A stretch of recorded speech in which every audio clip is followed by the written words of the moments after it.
Buenos días a todos. Estoy midiendo distancias para no tirar nada. Me conozco. Seguimos con Filipenses capítulo 2 y me gustaría releer contigo dos párrafos que son los que vamos a estar reflexionando hoy, versículo 19 al versículo 30. Cada párrafo dedicado a una persona. Pablo está escribiendo una carta a la iglesia en Filipos y todo el pasaje que hemos estado estudiando las últimas semanas, desde el capítulo 1, versículo 27, hasta la semana pasada, el 2.18, hay ahí mucho contenido teológico, mucha exhortación, y ahora la carta pasa a tener otro tono, y Pablo nos habla de dos de las personas que tienen más peso, no solo en su colaboración, en el ministerio con él, sino en lo que tiene que ver con la iglesia en Filipos, ¿vale? Y dice así, dice: espero en el Señor Jesús enviaros pronto a Timoteo, esta es la primera de las dos personas de las que nos va a hablar, para que yo también esté de buen ánimo al saber de vuestro estado.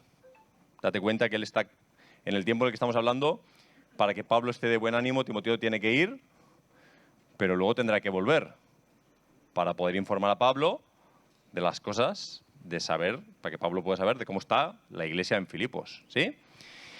Pues a ninguno tengo del mismo ánimo y que tan sinceramente se interese por vosotros, porque todos buscan lo suyo propio, no lo que es de Cristo Jesús. Pero ya conocéis los méritos de Él. Te recuerdo que la carta no la escribe Pablo, la escribe Pablo y Timoteo a los hermanos en Filipos. Y que Timoteo es una persona muy conocida ya en el lugar. Y que si te remontas al capítulo 16 de Hechos, descubres el día en el que Pablo conoció a Timoteo en Asia. Tenía buen testimonio de todos, era un joven que tenía buen testimonio ya como discípulo de Jesús, ya se le llama discípulo de Jesús, y Pablo lo invita a irse con él de viaje, y juntos cruzan Asia Menor, entran en Europa, y la primera ciudad a la que entran juntos es Filipos. Así que la gente que conoció el Evangelio en Filipos lo conoció de la mano de Pablo y de Timoteo. Por eso cuando Pablo les dice, ya conocéis los méritos de él, que como hijo a padre ha servido conmigo en el Evangelio. Vosotros sois testigos de eso, les está diciendo. Así que a este, Timoteo, espero enviaros luego que yo vea cómo van mis asuntos. Luego os explico un poco esta frase. Y confío en el Señor que yo también iré pronto a veros. Y aquí acaba este párrafo dedicado a Timoteo. Con este os lo envío en cuanto vea cómo van mis asuntos y confío, espero, ir yo también a visitaros en algún momento. Hay un segundo párrafo que vamos a ver que dice: mas tuve por necesario enviaros a Epafrodito, otra persona del equipo de Pablo, del que se habla en este momento, y a continuación se le van a, como que nos lo va a describir. Y va a decir: mi hermano, mi colaborador, mi compañero de milicia, vuestro mensajero y ministrador de mis necesidades. Voy a llegar a decir 5 cosas sobre él. Porque él, Epafrodito, tenía gran deseo de veros. Dice, tuve necesario enviaros a Epafrodito porque él tenía gran deseo de veros a todos vosotros. Y gravemente se angustió porque habíais oído que había enfermado. Entonces Pablo les confirma la historia que habían oído. Pues en verdad estuvo enfermo, a punto de morir. Pero Dios tuvo misericordia de él, y no solamente de él, también de mí, para que yo no tuviese tristeza sobre tristeza. Si Pablo ya tenía alguna tristeza, y la muerte de Epafrodito hubiera sido otra tristeza más. Así que le envío con mayor solicitud, para que al verlo de nuevo os gocéis y yo esté menos triste. Recibidle pues en el Señor con todo gozo y tened en estima a los que son como Él, porque por la obra de Cristo estuvo próximo a la muerte, exponiendo su vida para suplir lo que faltaba en vuestro servicio por mí. Amén. Mira, lo primero que quiero hacer es explicarte el relato con la cronología, porque esto ayuda mucho a entender mejor la carta de Filipenses. El texto te va dando pistas, pero como que Pablo no pone el relato de los hechos en orden porque en el momento presente hay cosas que no hace falta decirlas porque son evidentes. Cuando ellos están escuchando esto, están leyendo la carta. ¿Quién les lleva la carta? ¿Quién es vuestro mensajero? Es Epafrodito. Lo primero que tienes que saber es que Epafrodito va a viajar de Filipos a donde está Pablo encarcelado con una ofrenda. ¿Cómo lo sabemos? Pues si te vas al 4.10 y al 4.18, no los vamos a leer ahora, pero si te vas al capítulo 4, versículo 10 y capítulo 4, versículo 18, literalmente Pablo lo dice, que él es el enviado que ha llegado de parte de ellos con una ofrenda. En unas semanas vamos a estar viendo ese texto en particular, así que dejamos los detalles para ese día. Así que Epafrodito, con una suma de dinero probablemente no pequeña, porque es la ofrenda de una iglesia, pensando en... No es como cuando ahora recibimos dinero que podemos hacer transferencias o algo, entonces ponemos el dinero para corto plazo. Pero si querías enviar el dinero a la otra punta de Europa, probablemente esa gente estaba pensando, bueno, que Pablo tenga para pasar un par de semanas, que Pablo tenga para sus necesidades. Entonces juntan un dinero y envían a Epafrodito y muy probablemente no le envían solo, precisamente porque va con un montón de dinero. Así que probablemente más de un hermano, no solo Epafrodito, fueron como mensajeros con ese dinero de Filipos a donde está Pablo. Probablemente, esto no lo sabemos por la Escritura, se enfermó en el viaje. Sabemos que enfermó, pero no sabemos cuándo. Pero por la cronología, necesariamente tuvo que enfermarse o en el viaje o estando con Pablo. Y la otra cosa que sabemos es que en Filipos se enteraron. Y de nuevo, tienes que situarte en el momento histórico. No hay WhatsApp, no hay mail, no hay teléfono.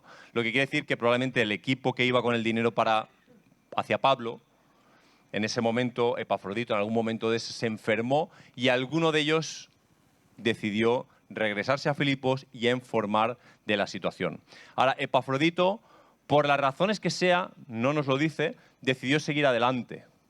A lo mejor estaban más cerca de Pablo, a lo mejor por su salud era más peligroso intentar volver de camino hasta la vuelta, a lo mejor se puso enfermo estando ya con Pablo. Ese detalle no lo sabemos. Lo que puedes saber con la cronología de los hechos es que le llevaron un dinero, que Epafrodito enfermó, que enfermó grave al punto de estar cerca de la muerte y que en Filipos se enteraron.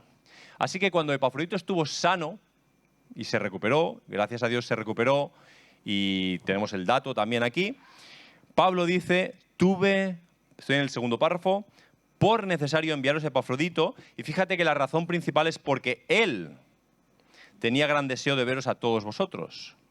Probablemente Epafrodito tenía familia en Filipos, amigos, y él sabía que su familia y sus amigos sabían que él estaba enfermo y enfermo grave. Lo que no sabía su familia y sus amigos, el que ya estaba sano. Así que estaba angustiado porque estaba imaginándose cómo allí en Filipos estarían sufriendo por él, imaginando si estaba bien o mal, si habría fallecido o en qué situación estaría. Así que Pablo le envía de vuelta y con mucha solicitud dice, pero aprovecha la circunstancia para escribir la carta. Ahora, ¿cómo sabe Pablo entonces de la situación de Filipos?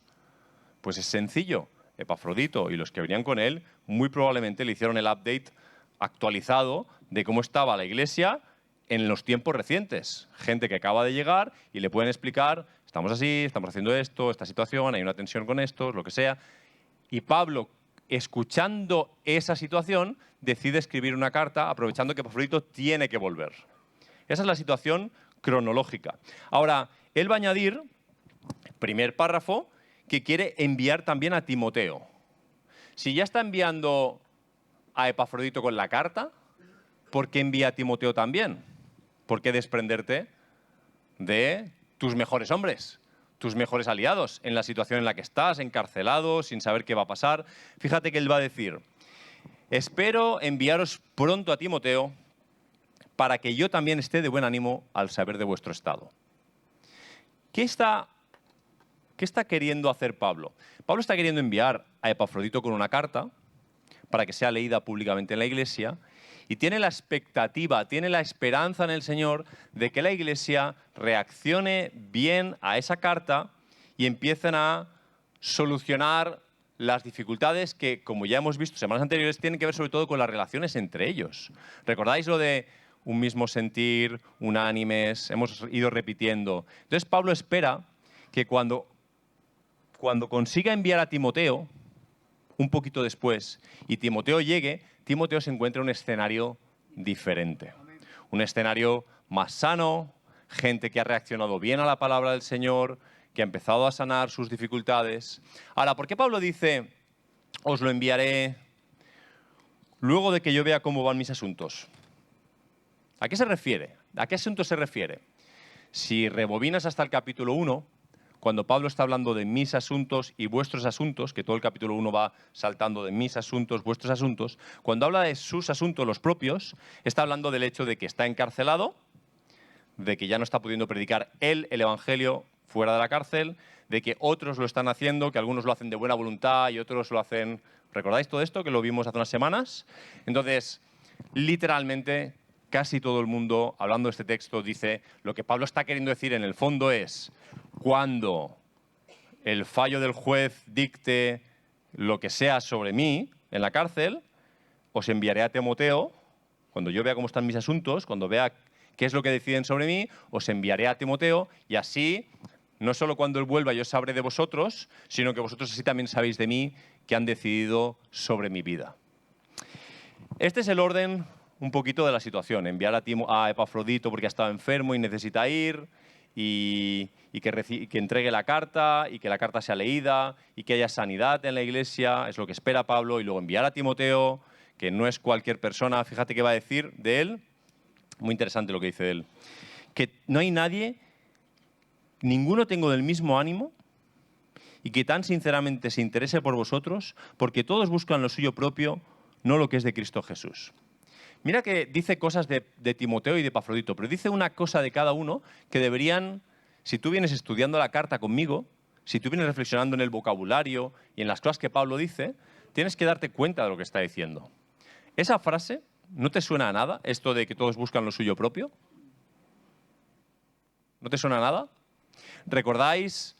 Nelson estuvo predicando, trajo un mensaje que tenía que ver con la parte del himno cristológico, de que hubo también este sentir en Jesús, de no ser igual. ¿Recordáis todo eso? ¿Sí? ¿Alguien lo recuerda? Es un texto muy conocido. Y los versículos anteriores nos informaban por qué Pablo nos dice cuál es el sentir de Jesús. Le dice a ellos, a los filipenses, no hagáis nada por contienda, no hagáis nada por vanagloria, tal, que nadie busque su propio interés, sino el del otro. Es lo que les está diciendo, porque ellos no lo están haciendo, y les dice, por favor, imitad a Jesús, que vivía al contrario de esto. Él miraba por el interés de los demás y no por el suyo propio. Y ahora, cuando habla de Timoteo, fíjate lo que dice de él. Es como una frase, es como un dardo al 10, ahí al centro. Pocos hay como este, que no se interesan en lo suyo propio, sino que genuinamente se interesa en vosotros. Entonces, está claro que Epafrodito es una persona importante para Pablo, pero que Timoteo es para él un pastor de referencia, alguien que está imitando a Jesús de una manera única y quiere enviarle probablemente a cuidar de la iglesia. De Epafrodito decía algo también muy interesante, que también nos va a recordar a Jesús. Y te va a parecer raro, pero hay una frase en el versículo 30 que dice, por la obra de Cristo estuvo próximo a la muerte. Esa frase próximo hasta la muerte, en el texto original, en el castellano al traducirle se traduce un poco diferente, aparece 2 veces en el texto. La otra es cuando está hablando de Jesús y dice que Jesús vino como un hombre, como siervo y hasta la muerte. ¿Recuerdas esa frase? Hasta la muerte y muerte de cruz. Ese hasta la muerte es la misma frase que está diciendo aquí para Epafrodito. Va a decir de él, este hombre ha expuesto su vida para suplir las necesidades de vuestro servicio por mí. Está diciendo, este hombre ha estado dispuesto a exponer su vida por la obra de Cristo. De la misma manera, en un sentido, que Cristo no solo estuvo dispuesto a exponer su vida, sino que literalmente la expuso y la dio y la entregó. Estos son los 2 hombres de los que nos está hablando aquí en una parte de la carta que, os digo, tiene un lenguaje un poco diferente. Y me gustaría, habiendo aclarado la cronología, hablaros de tres aspectos que aparecen aquí que creo que podemos ver y que podemos reflexionar sobre el ministerio y sobre el progreso del Evangelio. No te olvides que el enfoque de Pablo va a ser el progreso del Evangelio. Que en el capítulo 1 él está diciendo, yo estoy en estas condiciones, pero me gozo porque se predica el Evangelio y el Evangelio progresa. Y que al final del capítulo 1 él va a decir, todo esto es por vuestro progreso en el Evangelio. Esa es la mira que él tiene. Ahora, en este capítulo, hacia el final, en este texto que estamos viendo hoy, aparece varias veces la palabra tristeza. Y no es la primera vez que el texto nos habla de cosas parecidas. Aflicción, tristeza. Pero el texto también nos habla mucho de gozo. Los versículos justo anteriores, 17 y 18, y en estos mismos aparece también el gozo. Y me parece que es algo que tenemos que añadir al discurso de reflexión de lo que esta carta nos hace pensar. Porque Pablo está diciendo, en el versículo 27, cuando habla de la posibilidad, que estuvo la posibilidad de que Epafrodito muriera, él dice, Dios tuvo misericordia de él, sanándole, pero tuvo misericordia de mí, porque si él hubiera muerto, eso hubiera sido tristeza para mí. Y además, tristeza sobre tristeza. Lo que significa que Dios le ahorró una, pero hay otra que tiene. Hay otra que no se la ha ahorrado. Y seguramente recordarás que en el capítulo 1 él dice que algunos están predicando el Evangelio con el propósito de añadir aflicción a mis prisiones. ¿Recuerdas esa frase? Hay gente que está intencionalmente queriendo dañar a Pablo, queriendo dañar el Evangelio, y eso a él le produce aflicción, dolor, tristeza.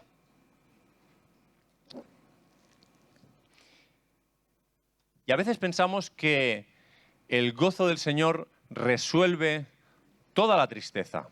Pero este es el mismo Pablo que en el versículo 17 y 18 ha dicho, me gozo, me regocijo con vosotros por esta y esta razón, pero es la misma persona que aquí está reconociendo que también tiene tristeza. ¿Qué aprendes tú de esto? Aprendes que de alguna manera la presencia de un gozo genuino del Señor no elimina toda posibilidad de tristeza. Y que de hecho, el progreso del Evangelio en la vida de las personas va a implicar aflicciones y tristeza.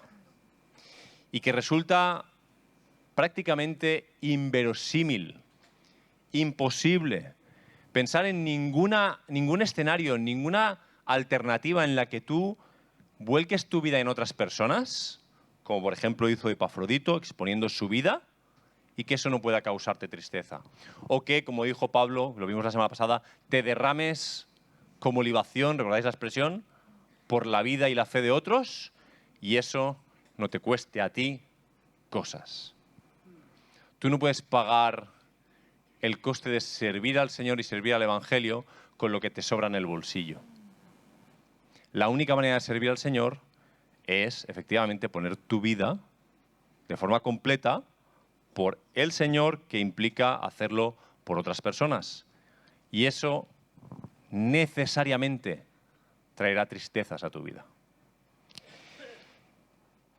Y humanamente, creo que tenemos que reconocer que somos expertos huyendo de el dolor, la tristeza, el sufrimiento. Estamos cableados de tal manera que cuando vamos por la calle caminando y vemos cualquiera de esas cosas, dolor, aflicción, sufrimiento, somos capaces de coger cualquier otro camino. Si hay que voltear por donde sea y caminar 3 kilómetros más, la que sea. Si puedo evitar pasar por la ruta que me hace pasar por la tristeza. Pero tienes que recordar que nuestro Señor Jesús, cuando fue impulsado por el enemigo, por el Espíritu al desierto para enfrentarse al enemigo con las tentaciones que todos conocéis, recibió ciertas tentaciones que implicaban precisamente eso. No coger el camino señalado por el Padre, sino coger otro camino. Y tú revisas las tentaciones con cuidado y te das cuenta de que, por ejemplo, el enemigo le promete todos los reinos de esta tierra. Pero dime tú a quién pertenecen todos los reinos de esta tierra si no es a Dios mismo. El texto bíblico nos enseña que el enemigo tiene una autoridad y un poder aquí y ahora. Pero tú y yo sabemos que al final de la calle, el soberano acabará con nuestro enemigo y que todos los reinos de la tierra le pertenecen a Jesús. Entonces, date cuenta que la tentación, lo que el diablo le está diciendo a Jesús, lo que le está susurrando en el oído, es: no lo hagas por este camino. Hazlo por un camino mucho más fácil. Tú póstrate ante mí y ahí los tendrás al momento. Te los entrego, todos los reinos de la tierra. Pero Jesús sabe que el camino que el Padre le ha puesto delante es un camino que implica aflicción, sufrimiento y tristeza. Y Él es consciente de que no tiene que ahorrarse esas cosas, porque para hacer la obra del Señor, para hacer la voluntad de Dios, hay que pagar el precio de otras personas. El punto es que Jesús ha pagado un precio por todos y te está pidiendo que colabores en ese sufrimiento que implica rescatar a personas, sanar a personas, absorber el dolor y la tristeza de otros, guiar a otras personas. No te puedes ahorrar la tristeza. Tengo unas preguntas. De cada una de estas tres cosas que te voy a decir, tengo una batería de preguntas como para tu reflexión final sobre este tema de la tristeza, ¿vale? ¿Tienes preocupaciones o tristezas por el progreso del Evangelio? Si te pregunto si tienes tristezas o aflicciones, la respuesta es sí, seguro. O sea, cohabitan. Como cuando nos preguntamos, ¿qué tal? ¿Cómo te va? Y generalmente decimos, bé. Nunca decimos beníssim. Eso no lo decimos nunca. Siempre decimos bien. Bien. ¿Qué significa? Y todos lo sabemos, que algunas cosas van bien y otras no. Todos tenemos aflicciones, todos tenemos tristezas. No te estoy preguntando si tienes tristezas, te estoy preguntando si tienes tristezas que tengan que ver con el progreso del Evangelio. Porque es lo propio de los discípulos de Jesús. Y creo que es una especie de criterio en el que puedes pensar y quizá te salten alarmas. Hoy, pues en verdad, me preocupa mi hijo por esto, me preocupan los estudios, me preocupa la economía, me preocupa el gobierno, me preocupan cosas, estoy triste por esto o por lo otro, pero ahora que me lo preguntas, yo no me reconozco como una persona que tenga una tristeza o una aflicción o una preocupación genuina por el progreso del Evangelio. Si no la tienes, te invito a la reflexión. Algo hay ahí, porque el texto va marcando una línea muy concreta. ¿Tienes tristezas por el progreso del Evangelio? ¿Eres abierto y comunicativo con tus tristezas y preocupaciones o te las comes solo o sola? Pablo las está exponiendo, ¿lo ves? A veces pensamos que la comunicación de emociones es algo de las mujeres, son cosas típicas de la sociedad, los hombres es como que gruñimos un poquito y con eso ya comunicamos suficiente, pero aquí tienes a un hombre chapado a la antigua. ¿Quieres un hombre chapado a la antigua? Porque a veces creemos también que tiene que ver con las generaciones más modernas. Los chicos más jóvenes comunican emociones, los hombres de antes no. Aquí tienes un hombre mucho más chapado a la antigua que cualquier hombre que haya en esta sala. Y lo tienes explicando sus tristezas por escrito a toda una iglesia. Esto me tiene triste, esto me duele, esto me aflige. ¿Qué haces con tus tristezas y tus aflicciones? ¿Comunicas? ¿Tienes a alguien? No te digo que no te doy el micro para que nos hagas saber a todos, pero ¿tienes a alguien? ¿Tienes hermanos, hermanas de confianza con quien volcar tu dolor, tus tristezas? ¿Qué gestión haces de la tristeza? ¿Qué te suele pasar cuando estás triste o afligido? ¿Está alguno afligido? ¿Qué dice Santiago? ¿Qué dice Santiago? ¿Alguien lo sabe? ¿Está alguno afligido? Haga oración. ¿Lo has probado? Porque a veces recurrimos a muchas cosas, queremos evadirnos, queremos olvidarnos, queremos dejar de sufrir y cogemos muchos caminos, menos el más evidente: comunicar nuestras tristezas y dolores a nuestro Padre, y no necesariamente solo a Él, pero a Él. ¿Cómo combates esas tristezas? ¿Esperas en Dios? ¿Confías en Dios? Uso estos verbos porque son curiosamente los que Pablo usa en el primer párrafo. Espero llegar a estar de buen ánimo. Confío en el Señor que podré ir a veros y eso cambiará también mi estado de ánimo un poco. Espero, confío. Bueno, un segundo tema. En el primer párrafo, los versículos 19 y 20, aparece 2 veces la palabra ánimo, por lo menos en la versión que estoy leyendo, que es Américas.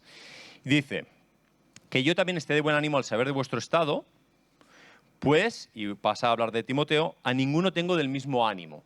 Lo cierto es que, aunque en español, de nuevo, ánimo, ánimo, la misma palabra, en el original hay unos matices muy interesantes que hacen que una vez más nos perdamos algo que en cuanto te lo diga vas a decir, claro, si es que Pablo está diciendo en la carta ya esto, esto y esto. El primer ánimo es efectivamente ánimo. Eusujos, si te gusta el griego, transliterado. Eu, bueno, eu, sujos, ¿vale? Pero la segunda parte, iso, sujos, iso, como lo de calidad. Iso, el mismo. Y lo que está diciendo no es que Timoteo es alguien que tiene ánimo, que es lo que te sueles imaginar leyendo el texto, sino que está diciendo de él que tiene el iso, el mismo ánimo que él, que es del mismo sentir que él. Lo que Pablo está diciendo, a ninguno tengo que sea del mismo ánimo que yo, como a él. Ninguno tiene el mismo sentir, es unánime, ¿te suenan estas palabras? Tiene un mismo espíritu como yo. A nadie tengo más que a Timoteo que tenga el mismo sentir como yo. Es lo que está diciendo. No es una cuestión solo de que esté animado Timoteo y tire para adelante con la obra, sino de que él y Pablo realmente son como uña y carne en la obra. Se sienten de una manera juntos, trabajan juntos de una manera especial. Y eso del mismo sentir, tú ya lo has oído antes en esta carta también. Una y otra vez Pablo le está diciendo a los filipenses, por favor, dejar las disputas, dejar los problemas y sed de un mismo sentir. Haznos uno, Señor. Y dice de Timoteo, os lo envío a este, porque este y yo somos como de un mismo sentir. Y quiero que él trate con vosotros y será como si yo trato con vosotros, porque tenemos un mismo sentir. Es como que está encarnando lo que está diciendo en la carta. Está diciéndoles, este va y veréis que es como si fuera yo, es lo mismo. De hecho, luego la segunda referencia que va a hacer a él va a decir, recordáis, todos habéis visto como un hijo a un padre. Y todos entendemos lo que eso significa. Es como cuando ves a un niño y le miras la cara y ves la cara del padre o de la madre. ¿Lo ves? Dice, este necesariamente es hijo de, se parece. Eso es lo que Pablo está diciendo, pero en un sentido espiritual. Que cuando uno mira a Timoteo, es como si viera a un pequeño Pablo, ¿no? Es como, mira, este es como Pablo. Tiene el mismo sentir que Pablo. Y la propia carta y el valor que él le da a Timoteo y a Epafrodito te tiene que hacer pensar, una vez más, que el Evangelio no es para llaneros solitarios, no es para profesionales, no es para gurús elegidos, sino que es el tesoro que Dios ha entregado a sus discípulos para que juntos de forma unánime, con un mismo sentir, sirvan y pongan su vida y derramen su vida y expongan su vida por el Evangelio, de una manera colegiada. Si no lo acabas de entender así, recuerda que el mismo Pablo nos va a decir que para que la Iglesia funcione, tiene que haber, o él propone, un liderazgo, y la palabra no es bíblica, pero un liderazgo que tenga pastores, maestros, profetas, evangelistas y apóstoles. Y no es que él esté siendo excluyente, como decir, si no es así, pues esto no, imposible. Pero está diciendo, esto es un cuerpo. Esto se hace en comunidad. El ministerio es colegiado, no le pertenece a nadie. El Evangelio no le pertenece a nadie. El Evangelio es propiedad de todos. Es del Señor y es para todos, para toda criatura. Y vamos a llevarlo adelante unánimes. firmes. En esto conocerán, les dijo Jesús a sus discípulos, en esto conocerán que sois mis discípulos, si tenéis amor los unos por los otros. Si nos hace uno y en amor juntos vamos proclamando el Evangelio verbalmente, pero también encarnándolo en unas relaciones que muestren el Evangelio. Relaciones dignas del Evangelio. Como dice Pablo en el 1:27, sois ciudadanos del Evangelio. Es una manera de vivir, no es un credo. Son unas creencias que asumimos que abrazamos para ser vividas.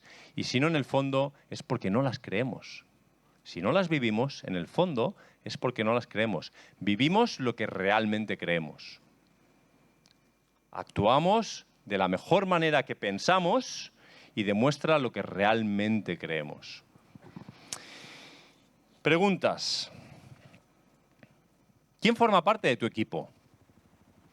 Claro, a nivel aparente, dices, bueno, estoy en esta iglesia local, pues los que están aquí, ¿no?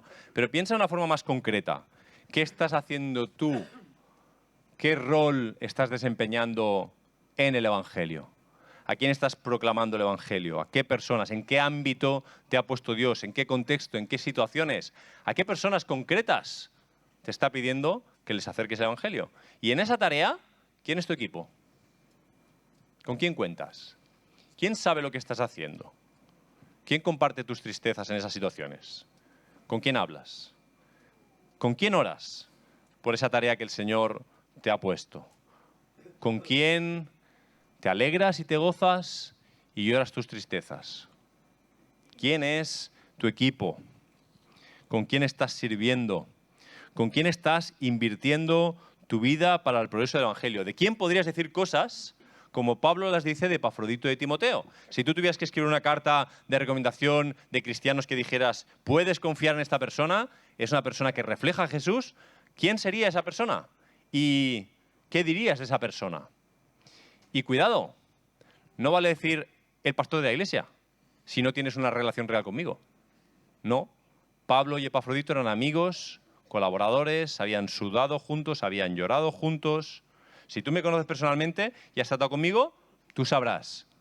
Pero, ¿quién está codo con codo contigo? ¿Quién llora las tristezas contigo? ¿Quién suda en el servicio contigo? ¿Quién es esa persona? ¿A quién recomendarías en una carta? ¿A quién le dirías, te envío a Filipos? Te envío porque confío en ti, porque tú y yo somos de un mismo sentir. Sé que si tú vas, yo me quedo tranquilo. Si tú vas, sé lo que vas a hacer allí. Sé cómo vas a encarnar el Evangelio allí. ¿Quién serían esas personas? ¿Qué hijos estás formando mientras te derramas por el Evangelio? A conciencia uso esas palabras. Pablo dice, me derramo por el Evangelio. Y dice, pero Timoteo va conmigo y sirve conmigo como hijo a un padre. Pues a un hijo hay que darle de comer. Hay que cuidarle, hay que discipularle. ¿A quién estás tú cuidando? ¿A quién estás levantando? ¿Qué hijos están sirviendo contigo a tu lado, viendo cómo sirves y aprendiendo a servir? Viendo cómo te derramas por el Evangelio y aprendiendo a derramarse por el Evangelio. Y aquí hay una llamada para la paternidad y la maternidad. No vengáis a la iglesia a pedirle a los pastores de adolescentes o al pastor de la iglesia o a los ancianos que hagan algo por vuestros hijos. Si vosotros nos estáis derramando por el Evangelio, esos niños tampoco lo van a hacer. Si vosotros no amáis a Cristo, ellos quizá lo hagan, pero será porque el Señor hará algo con ellos, aparte. Pero tienes un llamado tú. Los niños tienen que ver a sus padres derramarse por el Evangelio. Dar la vida por el Evangelio. Y luego el Señor tratará con ellos. Porque ya sabéis que Dios no tiene nietos, solo tiene hijos. Pero quiero ser claro, la iglesia está para ayudarte. En cada cosa que podamos servirte, lo vamos a hacer. Pero por favor, derrámate por el Evangelio por las razones correctas y que tus hijos te vean derramarte por el Evangelio. Con tus errores, con tus tropiezos, con tus fracasos, con tus tristezas, también van a tener que verlas. Que te vean pedir perdón, que te vean llorar, que te vean lleno de gozo, que te vean adorar al Señor, que te vean compartir el Evangelio. tercera y última cosa. Hay un verbo en común al inicio y al final de los dos párrafos. Y realmente Pablo está hablando de hacer qué con Timoteo. ¿Qué es lo que va a hacer? Lo va a enviar. ¿Y qué va a hacer con Epafrodito? Lo va a enviar. Porque a Pablo le sobran amigos. Porque a Pablo le sobra, en la situación que está viviendo, le sobra gente que esté con él animándole. Ya estás notando que estas dos últimas cosas las digo en tono irónico. ¿Qué está demostrándonos Pablo una vez más con sus acciones concretas? Que realmente a él le importa más el progreso del Evangelio que el progreso de su vida particular. Y está dispuesto a perder, y nunca es perder, porque cuando uno siembra para el Señor, de muchas maneras recoge. Pero él está dispuesto a perder, vamos a decirlo así, sé que me entenderéis, no hay favoritos, no hay privilegiados, pero son sus mejores hombres, sus amigos más cercanos, aquel que siente como él, que seguramente no hace falta ni palabras, se pueden sentar juntos y los dos saben la situación, no hace... Ya hay una confianza creada. Esa gente de la que tú nunca quieres desprenderte, son los que quieres a tu lado. Pero Pablo está mostrándonos con su vida concreta que está dispuesto a enviar, porque es más importante eso para el progreso del Evangelio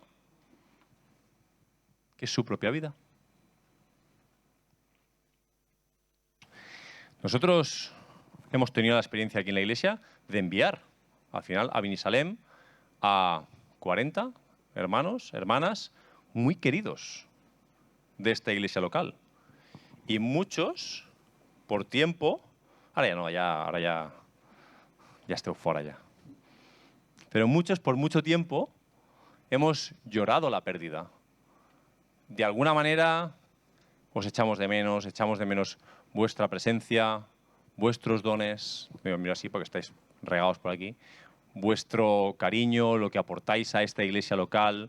Ahora no estáis aquí, no estáis haciendo eso, pero como iglesia local hemos entendido que lo mejor para el progreso del Evangelio es desprendernos de hermanos queridos, con dones, con capacidades, que el Señor está llamando a ir a otro sitio, a hacer otra obra en otro lugar por el progreso del Evangelio.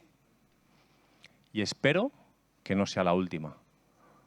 Espero que la iglesia en Binisalem crezca, que personas conozcan el Evangelio en esa zona y espero que el Señor nos dé sabiduría y nos diga a quién hay que enviar y a dónde hay que enviarlo. Y recuerda que Pablo tiene esto claro, pero es que Pablo mismo experimentó eso. Pablo venía de una iglesia en Antioquía donde en un tiempo el Señor, el Espíritu Santo, le dijo a la iglesia: apartadme a Pablo y a Bernabé para la obra a la que yo los llamo. Y la iglesia de Antioquía tuvo que perder a Pablo y tuvo que perder a Bernabé. ¿Te imaginas tener un consejo pastoral como ese?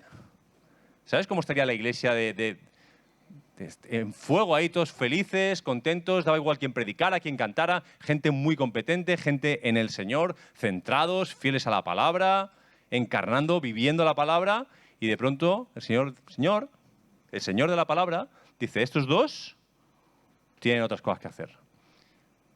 Hay duelos que valen la pena. Hay tristezas que valen la pena, porque lo que importa es el progreso del Evangelio. Y toda la carta de Filipenses está enseñándonos eso una y otra y otra y otra vez. No te acomodes demasiado, porque el Señor nos va a pedir cosas. Porque nuestra vida tiene una misión, tiene un propósito. No estamos aquí para estar bien simplemente. Y el Señor no es descuidado. No nos va a dejar estar sufriendo porque sí. Él nos va a consolar, Él nos va a enseñar, nos va a dar gozo en nuestra tristeza, pero estamos llamados a enviar. El Evangelio es, por definición, generosidad, es entrega, es envío. Jesús dijo a sus discípulos también antes de irse: como el Padre me ha enviado a mí aquí, ahora yo os envío a vosotros para que vayáis. Y ni uno quedó en Jerusalén, prácticamente. Los que quedaron en Jerusalén, solo unos meses después, los que quedaron en Jerusalén acabaron martirizados casi todos. Y el resto de creyentes, los que escucharon esas palabras de Jesús o a los que se las transmitieron, tuvieron todos que mudarse forzosamente cuando empezaron a perseguirles, porque les importaba más el progreso del Evangelio. Y si no fuera por ellos, el Evangelio no habría llegado a nosotros. Si no fuera porque a alguien le importó más tu vida que su vergüenza o su bienestar, a ti tampoco te habría llegado el Evangelio. Y necesitamos recordar estas cosas. Preguntas. ¿Qué estás tú entregando al Señor? ¿Qué estás enviando? ¿Qué estás dando? ¿Dinero? Como la iglesia de Filipos, ¿no? ¿Recordáis? Envió a Epafrodito, envió también dinero. ¿Cartas? Como Pablo. ¿La vida? ¿Qué estás enviando? ¿A quién se lo estás enviando? ¿De quién nos estamos desprendiendo por amor a otros? ¿De quién nos estamos desprendiendo? No queremos desprendernos de nadie. Pero ¿de quién nos estamos desprendiendo? Porque el Señor nos está mostrando que tenemos que entregarnos unos a otros por el bien del Evangelio. ¿Qué más te está pidiendo el Señor que derrames por el Evangelio? El domingo por la mañana, un ratito de devocional, por las mañanas, por las tardes. ¿Qué es lo que te está pidiendo el Señor que hagas? Te recuerdo los 3 ejes para que te sirvan para reflexión. Sabéis que todas las predicaciones están colgadas en YouTube y el que quiera puede recordarla o puede, si le sirve para orar durante la semana. Tema de la tristeza, el Señor, el tema del compañerismo o de la comunidad, del hecho de vivir el Evangelio en comunidad, el hecho, que os decía ahora, de enviar y ser generosos. Me gustaría que oráramos y os voy a pedir que esta oración sea una oración individual. A lo mejor alguno de esos ejes es el que Dios está tratando contigo, ¿no? A lo mejor desde que has oído hablar de la tristeza ya has desconectado y ya no me has escuchado más porque estás escuchando al Señor hablarte de eso. O a lo mejor cuando hemos hablado del compañerismo, de trabajar juntos, te has visto a ti totalmente solo y estás pensando ¿por qué estoy así de solo? ¿Por qué no estoy trabajando con nadie? ¿Por qué no estoy discipulando a nadie? O a lo mejor cuando estaba hablando del final te das cuenta de que estás acumulando tesoros para ti y que no estás usando todo lo que Dios te da para entregarlo, para darlo, para enviarlo, para el propósito del Evangelio. Y dime para qué más crees que Dios te ha dado lo que te ha dado. ¿Para qué crees que Dios te ha dado tu tiempo, tu energía, tu sabiduría, tu conocimiento, tus dones, todo lo que tienes? ¿Para qué crees que te lo ha dado si no es para el progreso del Evangelio? Entonces, te voy a pedir que tomes un momentito para hablar de forma individual en cualquiera de estas líneas, que el Señor te dé sabiduría también para ponerte delante de Él. Y seguimos después con esta reunión.